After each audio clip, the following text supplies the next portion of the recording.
So the exhibition, the AI WEIWEI exhibition, Intertwined, that starts here in room 5 of the SERRALVES Museum, is an exhibition that will develop here and in the park. Of course, AI WEIWEI is not an artist to be really introduced anymore. He is one of the most visible and acclaimed artists working today.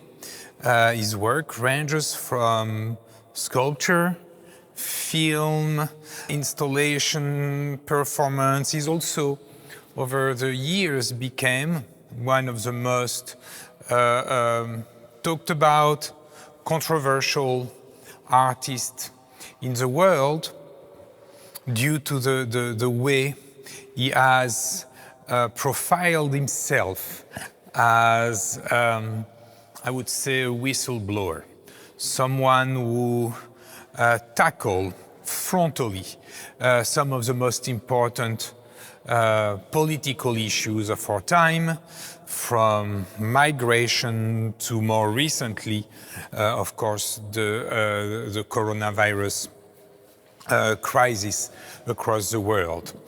The work that we are presenting are a group of sculpture. I would almost say traditional sculpture. But this traditional sculpture, you will see as we go through the exhibition, are absolutely consistent with AI WEIWEI position as awareness rising artist, someone who really bring to the audience an awareness of some of the most important, difficult question of our time. Of course, that has built him a difficult reputation. As many people know, he's been arrested. His studio in China has been confiscated by the Chinese government, and himself spent several months incarcerated because of his work, and also because of his commitment to, I think, one of the values which is very important to him, which is freedom of speech, freedom of opinion. Here at Serralves, so we start here. The exhibition as an arc. We start with a seed, or a group of seed, and we will end with a monumental tree, almost as if the cycle of nature was respected and followed through in the structure of the exhibition. Here in this room, we have a work, a sculpture called Figures. It's a portrait of the artist, as you can see. The naked body of the artist with the naked body of a woman next to him on a mattress. The core of the exhibition are this group of roots and trees and a tree, the Parque tree, that WEIWEI has cast. And in Brazil, in the Mata Atlântica in Brazil. And as he was in the process of working with this tree in Brazil, working for an exhibition in Brazil, he was also very committed to produce something on site, site-specific, to respond to the condition. And he worked with a lot of people who master some craft, pottery, sculpture, and he wanted somehow, as he was on site, to cast a cow, to make a sculpture of a cow. And he invited an expert in casting. And they realized rather quickly that in order to cast an animal, a cow, they would actually have to kill the animal, and he didn't want to go there. And then on the other hand, he was also very curious as he was casting the tree to figure out what it feels, to cast, what it feels to be the object of the casting process, as the tree was. And we will talk about the tree later. So what he did is, instead of casting the cow, he decided to cast himself. And to reproduce, actually, through the process, an image he had in a dream. And these are his words. He had a dream about him being on a mattress with a young woman next to him. So this sculpture is actually coming out of Ai Weiwei's dream. Of course, it's him trying to be the tree, to be an extension of the tree. It's a very sober self-portrait. What's actually quite amazing when you look at it, when you look at the detail, you see, the details of the hair on the body. You also see the weight of the body on the mattress. It's almost like what we call an incumbent sculpture or statue, this mortuary statue where the body of a king, of a ruler, is carved into the coffin. So, but what it is, it's the artist resting, the artist at peace, dreaming. There's one detail, though, which is slightly unnerving, disturbing, is that out of his head, you have this puddle of red coming out and spreading out of his head.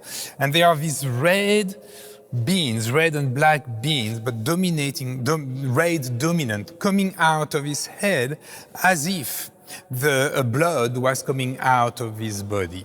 And he was explaining to us as we were installing and working that it's reminiscent of what happened to him when he was arrested, actually in China, and brutalized, that he had a head injury and blood was coming out of his head. So this portrait, this sculpture here is both the artist at peace. We don't know if he's sleeping, if he's dreaming, or if something more dramatic or eventually more erotic has happened between the two characters. In terms of sculpture, because it's also for me an important detail in this exhibition, is it shows Ai Weiwei as a sculptor. When he's an activist, a filmmaker, and lately, eventually, him as a sculptor, the status of the sculpture might have taken the back step, or people do not necessarily think of him as a sculptor. And what the project that we have really reinforced this idea that not only is an amazing whistleblower, an amazing activist, an artist that has fully understood the role of the artist in the time of media circulation, he remains an amazing object maker. And it's also interesting because it's someone who, more than 20 years ago, when he started to work and exhibit, he was the absolute iconoclast. He would destroy Chinese antique. He would stage action that were protest. He was fed, he was motivated by a sense of iconoclasm, an iconoclasm that I think was motivated by his desire to challenge convention, to speak truth to power.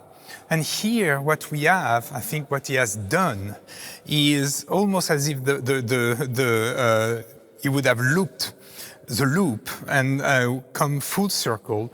He is now producing himself icons for the future. It's also very important in this room, and I love the way actually with this sculpture, almost the sobriety of the room. You have in the lower part of room 5 only one sculpture. It's very there's solemnity in this presentation. It's almost religious, that you have this moment of absolute contemplation or focus on one object, but one object that really consumes the space of room 5 here, that become almost like a chapel. You also have two other works in the space. You will see a film that documents the making of the work that we have, and also a very large photo where you see another self-portrait of the artist on the floor, surrounded by fruit that he is eating. And this fruit were all sourced in Brazil, where the photo was made, when he was actually working in Brazil on the pequi tree that we will see later. And when I see this photo, of course, there is an entire history of still life, nature mort, with the fruit. Archibaldo was doing this portrait with the fruit, and he's eating one. And for me, it goes to also this almost this cultural tradition in Brazil of anthropophagia, that culturally you need to feed yourself with the culture of the other in order to understand it and in order to build your own. And to see Ai WEIWEI in the middle of this photography, surrounded by the fruit, goes into this in this direction. One of the writers who wrote a lot about Ai WEIWEI talk about this notion of not anthropophagia, which is the cultural phenomenon I was describing, but mutuophagia. Like you feed yourself mutually, you help yourself, everybody contribute. This idea of you don't produce something, you don't produce an object, you don't generate progress alone. It's a mutual effort. And when we look at what happened around this exhibition, around this project, it's very clear that everything that has been produced is the fruit, no pun intended, of this mutual effort that have been organized by and around Ai WEIWEI.